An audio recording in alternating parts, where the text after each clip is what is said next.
Assalamualaikum warahmatullahi wabarakatuh. Pada kesempatan kali ini, kami dari kelompok 4 ingin menyampaikan materi tentang rehabilitatif pasca stroke dengan anggota kelompok Cynthia Anggraini, Kuzaima Fadila, dan Nanda Ayu Aisyah. Paparan kasus. Nyonya N usia 40 tahun didiagnosis penyakit stroke. Ia hampir tidak percaya. Seorang yang pernah menjadi atlet di perguruan tinggi, seorang pelari, seorang pelatih bersertifikat, seorang yang jarang sekali sakit dan selalu menerapkan hidup sehat, kini mengalami stroke. Dokter memberitahu hasil X-ray otak Nyonya N di mana pembuluh darahnya telah pecah. Stroke yang diidapnya merupakan akibat langsung dari hipertensi yang tidak terdiagnosis.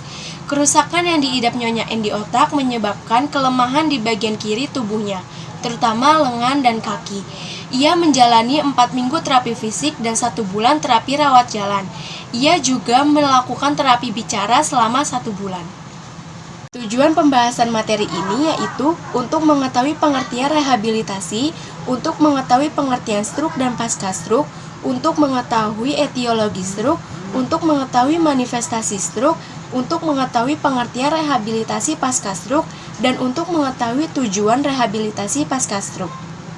Pembahasan pada materi ini yaitu rehabilitasi adalah kegiatan untuk membantu penderita yang mempunyai penyakit serius yang memerlukan pengobatan medis untuk mencapai kemampuan fisik, psikologis, dan sosial yang maksimal. Sedangkan rehabilitasi medik adalah terapi yang dilakukan untuk mengembalikan fungsi tubuh yang mengalami masalah. Biasanya, seseorang yang membutuhkan rehabilitasi medik ialah seseorang yang telah menjalani operasi akibat cedera parah, infeksi, stroke, jantung, dan tumor. Pengertian pasca stroke dan stroke. Pasca stroke merupakan suatu tahap yang akan dijalani apabila pasien telah mengalami stroke sebelumnya.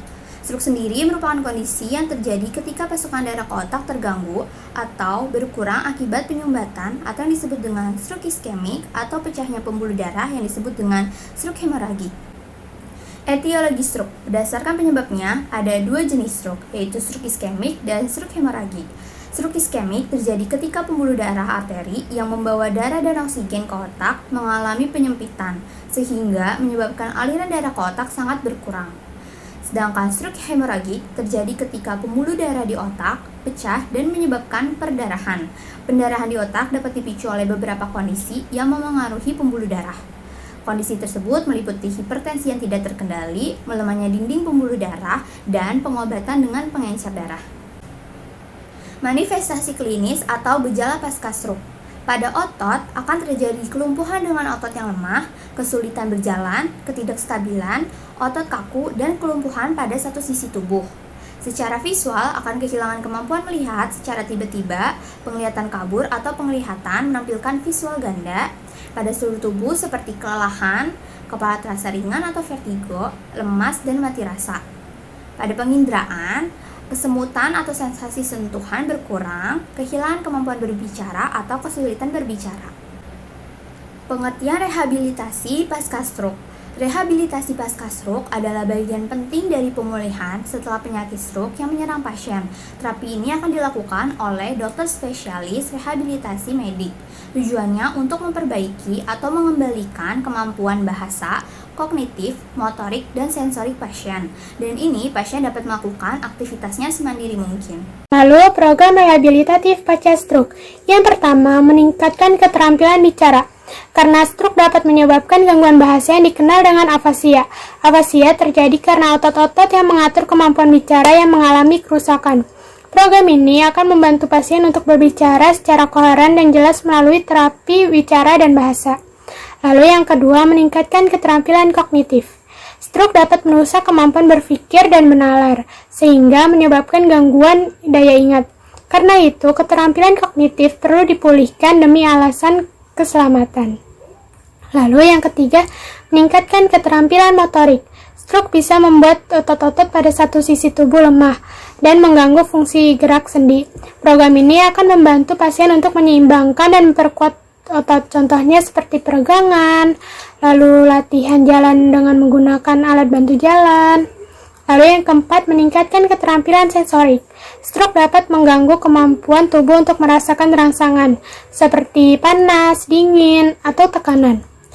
Program ini akan membantu agar tubuh pasien menyesuaikan diri dengan perubahan-perubahan tersebut. Kesimpulannya adalah, stroke adalah kondisi yang terjadi ketika pasokan darah ke otak terganggu atau berkurang, sehingga otak tidak akan mendapatkan asupan oksigen dan nutrisi.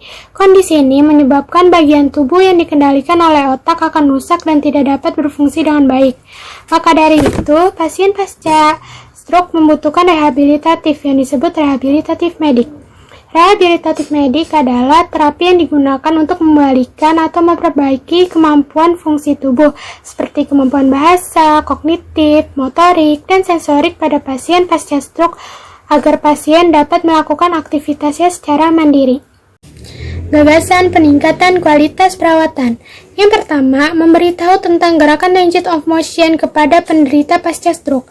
Yang kedua, melakukan pemeriksaan kadar kolesterol secara rutin. Yang ketiga, meningkatkan ingatan klien pasca stroke dengan cara menanyakan hal-hal yang pernah dilakukan pasien. Lalu yang keempat, melakukan pemeriksaan tekanan darah secara rutin.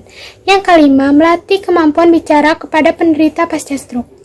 Sekian dari video kali ini. Mohon maaf jika ada kesalahan kata dari kami. Semoga video ini bisa bermanfaat untuk kalian semua ya. Wassalamualaikum warahmatullahi wabarakatuh.